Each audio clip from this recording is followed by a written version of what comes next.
What's going on, guys? Today I'm back at you with another sneaker restoration. Recently I got these Air Jordan 3 black cements from 2011 in a beater box from Sole Supremacy. Unfortunately, the uppers are separating completely from the midsoles.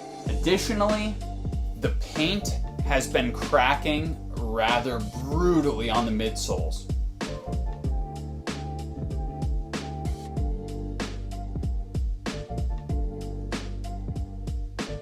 Luckily, I've dealt with this pair a couple times before and I feel well equipped to take on this restoration. Unfortunately, I can tell that somebody tried to do a little bit of restoration work to re-glue these previously, so there is a whole bunch of junk glue from the previous restoration that I'm gonna have to remove. Let's get down to it by first removing the soles from the uppers.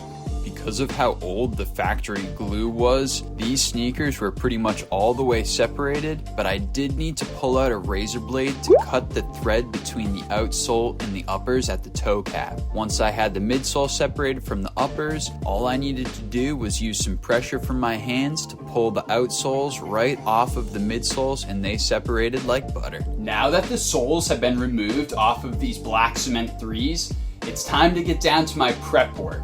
For the prep work, I'm gonna have to remove all of the old glue from the uppers, the midsoles, and the outsoles, and I'm also going to have to remove all of the factory paint from the midsoles. I'm going to start my midsole paint removal by applying some moderately thick layers of citrus strip to all of the portions of the midsole that are covered with paint. After letting the citrus strip sit for several minutes, I'm going to pull out some clay pottery tools. I'll use those clay pottery tools to peel away the midsole paint very simply. Up to this point in time, I've had really good success with citrus strip and I haven't caused any sort of damage to the midsoles yet, but it is important to practice with caution because it could potentially cause damage if left on for too long. Once I had removed as much paint as I possibly could with the citrus strip, I broke out my acetone, cotton balls, and Q-tips and removed all of the remaining paint. With all of the midsole paint removed, it was time to remove the factory glue. For this, I used a Dremel on the outsoles with a grinding bit to help to push all of the glue to one common area before pushing it off the edges of the outsole. I was careful to preserve the texture of the outsole, so that way during my re-glue process, I would get a nice strong bond. After removing as much glue as I could with my Dremel from the outsoles, I continued working with my Dremel and grinding bit on the midsoles, using especially light pressure to ensure that I didn't cause any damage during the process. Once I had finished dremeling the midsoles, I moved over to my uppers where I started to work with a razor blade to skive off the top layer of glue to the best of my ability. Once I was finished with skiving, I moved over to a Dremel with some sanding bits to help to roughen up the surfaces of the uppers and remove any remaining factory glue to the best of my ability. After this, it was time to break out the acetone and cotton balls again to remove any debris I had created as well as any remaining factory glue. Now that I've prepped the uppers, the midsoles, and the outsoles, it's time to get these midsoles repainted. To begin the repainting process, I tape off both the top and the bottom of the midsoles with some masking tape to ensure that I don't get any paint where I don't want it to be. Once the masking tape is applied, I use a razor blade to trim off the extra before I then tape off the air units. With all of my tape applied, it's time to begin the repaint of the midsoles. I start by using 2 to 3 light coats of flat white Angelus paint to give me a nice base coat. I find that this helps to fill in any pores in the midsole and gives me a little bit of a better surface to apply my final layers of paint. I finish off the white paint by applying another 3 to 4 light layers, making sure that I have a nice even coat throughout. With the white paint finished off, it's time to tape off all of the sections that will not be black on the midsole using some more masking tape. Once I have my masking tape applied, it's time to start using some flat black Angelus paint to finish off the midsole repaint.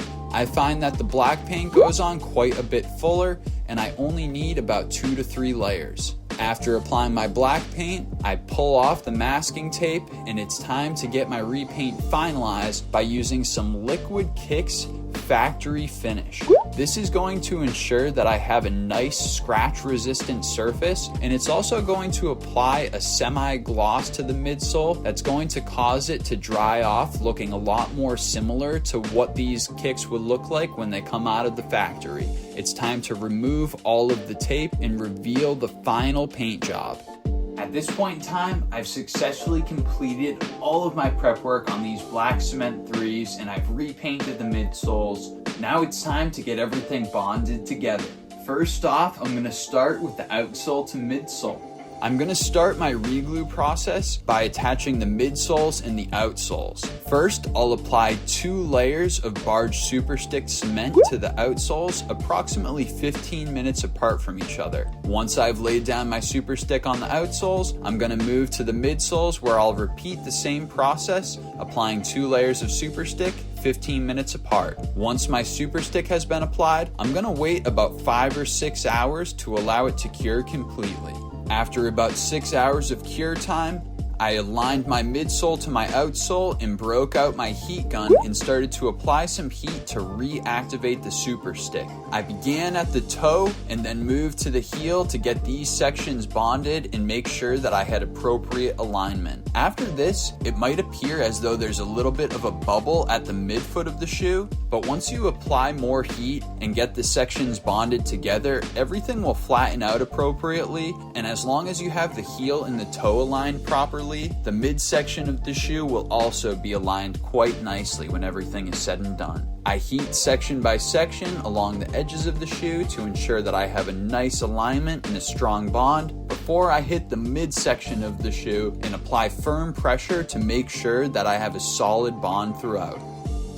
With the outsole and the midsole bonded, it's time to attach the entire sole unit to the uppers. I'm going to follow a very similar process, and I'm going to apply 2 layers of barge super stick cement about 15 minutes apart from one another to both the uppers and the midsoles, being especially careful that I get nice even coats. After applying my super stick, I'm going to allow it to cure for approximately 6 hours. After about 6 hours of cure time, it's time to bond the uppers to the midsoles. I start by reheating my barge super stick at the toe, where I find that there are prominent corners at both the medial and the lateral aspect of the shoe. I find that if I can get these 2 sections bonded appropriately, the rest of the shoe is going to fall into place and I'll get the best alignment possible. I finish by bonding the remainder of the toe, and once I have the toe completely bonded together, I move over to the heel. If I can get the heel and the toe aligned as best as possible, the medial and the lateral sides of the shoe fall into place, and I'm able to reheat section by section and bond everything with the best alignment possible. I'm going to reheat the edges of the shoe first, so then that way I make sure that everything is looking proper, and once I have everything bonded appropriately along the edges of the shoe, I'm going to begin to apply some heat to the internal components of the shoe, so then that way I can make sure that the bond between the footbed of the midsole and the upper is appropriate as well. With everything bonded together quite nicely, this project is coming close to a finish, and I'm going to allow everything to cure so that my glue can settle in place. After bonding the uppers to the soles, I'm going to allow the glue to cure for an additional 24 hours, so then that way, when it's time to stitch the toe cap, I'm not going to cause any damage to my fresh glue job. After 24 hours of cure time, I'm going to break out my sewing awl in white thread, and I'm going to stitch the uppers to the toe cap so that I can finalize the regluing and bonding process. I am nearly finished with these Jordan 3 black cements, and they're looking really good at this point in time. To finish up this project, I have a couple of small paint touch-ups that I need to do on the Jumpman on the heel tab. Then I gotta get these things cleaned off, maybe do a little bit of de-yellowing for the soles, and we'll call it a day after that.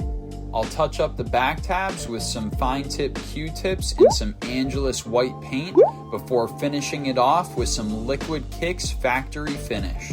For the cleaning process, I elected to use some new Antidote by New Life Kicks because it actually has some de-yellowing properties. So once I was done with the cleaning process, I could just throw these kicks in my ice box, and that was gonna help to ice out the soles. Even though they weren't that yellow, I figured it would be a nice touch to have them back to their original color.